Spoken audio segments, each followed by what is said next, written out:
People seem to love to use the definition of insanity as doing the same thing over and over and over again and expecting a different result. But I think that you could take that even deeper and say that doing something that you want to have success in differently than other people that have had success in whatever industry that you're trying to have success in is just a deeper state of that insanity, unless your ambition is to advance the industry that you're in and to innovate things. I just think it's important to stay true to what breeds success. I also know that to get the basics of success, which is just being competitive in national tournaments, that I have to follow the basic formula that's bred success in the past. And I think that a lot of people don't realize that it's pretty simple when it comes down to it.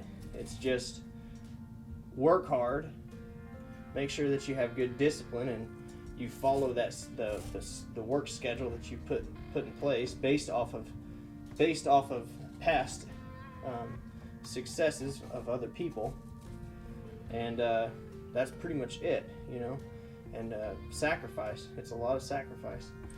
As a kid growing up in archery and doing the sport of archery, you can get pretty discouraged pretty quickly, even if you're doing all the right things.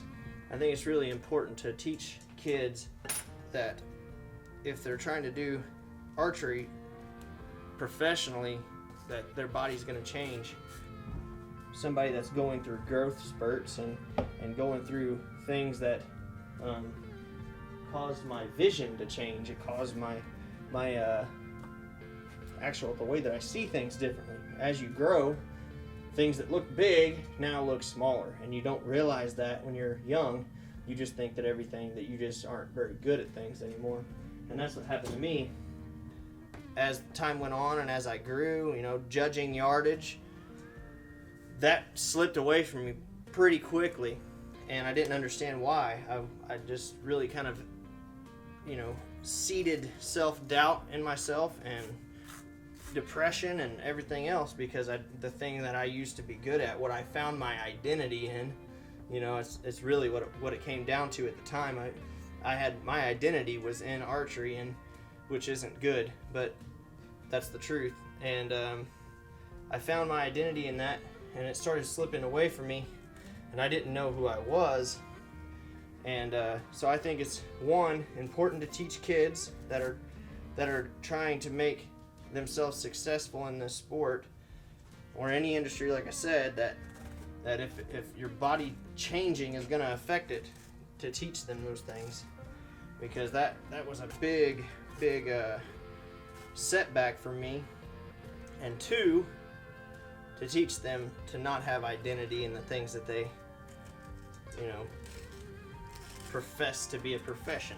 Having identity in anything other than Christ is pretty dangerous, because ultimately we're all not gonna make it off this earth alive. So having identity in the only thing that can get you out of here is probably the best route to take.